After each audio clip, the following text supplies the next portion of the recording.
గురించి మాట్లాడుకున్నాము. మరో 49 ఎంపీలపై వేటు పడే అవకాశం ఉన్నట్లు తెలుస్తోంది. లోక్సభలోకి ఇద్దరు దుండగులు ప్రవేశించి రచ్చ చేసిన మరునాటి నుంచే పార్లమెంట్ లో ఎంపీల సస్పెన్షన్ల పర్వం మొదలైంది. ఆ రోజు లోక్సభలో సమావేశాలకు అంతరాయం కలిగిస్తూ గందరగోళానికి కారణమైన 12 మందిని స్పీకర్, రాజ్యసభలో ఒకరిని చైర్మన్ సస్పెండ్ చేశారు.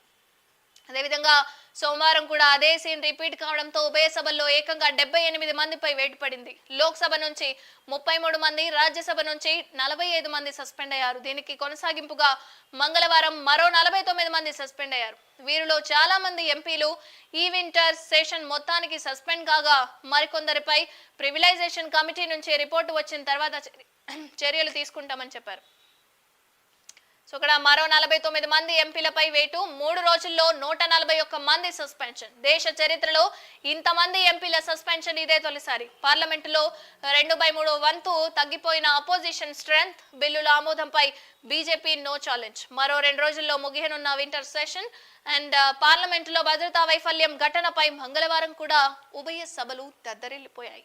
అండ్ ఇటు అధికార పక్షం అటు ప్రతిపక్షాలు పట్టు వీడకపోవడంతో ఉభయ సభల్లో వాయిదాల పర్వం కొనసాగింది.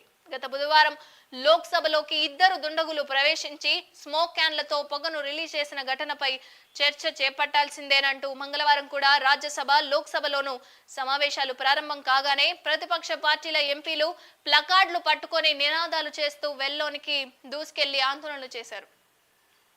సార్, మీరు ఇప్పుడు ఏదైతే ఇక్కడ కాంపిటీషన్ గా ప్లకార్డులు పట్టుకొని మీరు ఏదైతే ఆందోళన చేస్తున్నారో పార్లమెంట్ లోకి వెళ్ళి ఒక బాంబు విసరలేదు వాళ్ళు. ఇంకా మీరు అంత నిర్లక్ష్యం చేశారు. ఇది మామూలుగా ఇట్లా మన ప్రజాభవన్ కాదు, ప్రగతి భవన్ కాదు, లేదా టిఆర్ఎస్ భవన్ కాదు, ఇంకేదో భవన్ కూడా కాదు.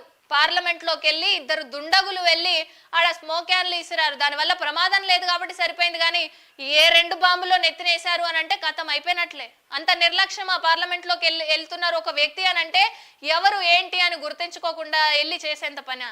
వాళ్ళు ఎవరో టెర్రరిస్టులు అయితే ఇదే విషయము వేరే వాళ్ళకి ఇప్పుడు కాదు ఎప్పుడో తెలిసి ఉంటుంది ఇట్లా జరిగిందంట అంటే ఏ పాకిస్తాన్ వాళ్ళు వచ్చేసి మొన్న బాంబులు వేసినట్లుగా ముంబైలో ఇట్లా కూడా ఇక్కడ మన పార్లమెంట్లో వేసిరారంటే కథం ఏం చెప్పుకుంటారు, ఎవరికి చెప్తారు? ఈ రోజు మీరు ప్లకార్డులు పెట్టలే ఛాన్స్ కూడా ఉండకపోయేది. మొన్న 2 బాంబులు వేస్తాక స్మోక్ క్యాన్లను బట్టి మీరు పట్టుకుంటున్నప్పుడు మీరు చేసిన ఏదైతే నిర్లక్ష్యం ఉందో వాళ్ళు అంత దూరం వచ్చి అంత మందిలో వాళ్ళు తిరుక్కుంటా నినాదాలు చేసుకుంటూ చేస్తున్నప్పుడు అంత ప్లానింగ్ లో ఉన్నప్పుడు మీరు ఒక పార్లమెంట్ కి సంబంధించి లోక్సభ, శాసనసభకు సంబంధించి ఎంత కట్టుదిట్టంగా ఉంటే వాళ్ళు వచ్చిండుంటారు.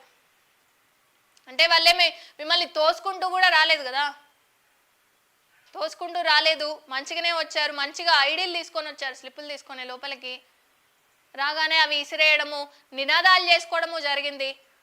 అంటే ఒకళ్ళిద్దరు ఉండేది కాదు కదా పార్లమెంట్ అంటే. సో ఒకళ్ళిద్దరు ఉంటే వాళ్ళని తప్పించుకొని వెళ్ళిపోయినాము, మంచిగా అవేంటి స్మోక్ క్యాన్లు వేసినాము, అయిపోయింది, వచ్చేసినాము, అరెస్ట్ చేసినారు. ఎందుకు అని అంటే అది ఇంకా జరుగుతూనే ఉంది అని చెప్పి చెప్పుకోవడానికి ఒకళ్ళో ఇద్దరో 10 మంది ఉండేది కాదు కదా. ఇక్కడనే కనిపిస్తున్నారు 141 మంది. ఇక్కడ సస్పెన్షన్ అయినా 141 మంది ఇక్కడనే కనిపిస్తున్నారు. ఈ 141 మందిని దాటుకొని వచ్చిరంటే మీరు ఎంత నిర్లక్ష్యత వహిస్తున్నారు అన్న సంగతి కూడా తెలుస్తుంది.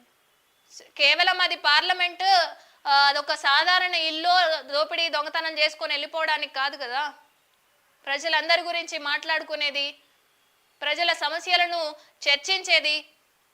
పార్లమెంట్లోకి వెళ్ళి ఒక ఇద్దరు దుండగులు, ఇద్దరు అగంతకులు వెళ్ళి అక్కడికి వెళ్ళి స్మోక్ క్యాన్లు విసిరేసిరానంటే అదే బాంబులు ఆ పార్లమెంట్లో వేసుంటే ఇప్పుడు పాకిస్తాన్ వాడికి ఎంత చులకనైతాం మనం? లేదా మన మీద దౌర్జన్యం చేయడానికి, మన మీద దాడులు చేయడానికి రెడీగా ఉన్న వాళ్ళకి ఎంత చులకనైతుంది భారతదేశం? ఇది ఎక్కడైనా ఆలోచించిరా? సో వాళ్ళిద్దరూ వచ్చిరు, చేసుకుంటూ పోయారు అంటే మీరు ఇక్కడ అదేం తప్పు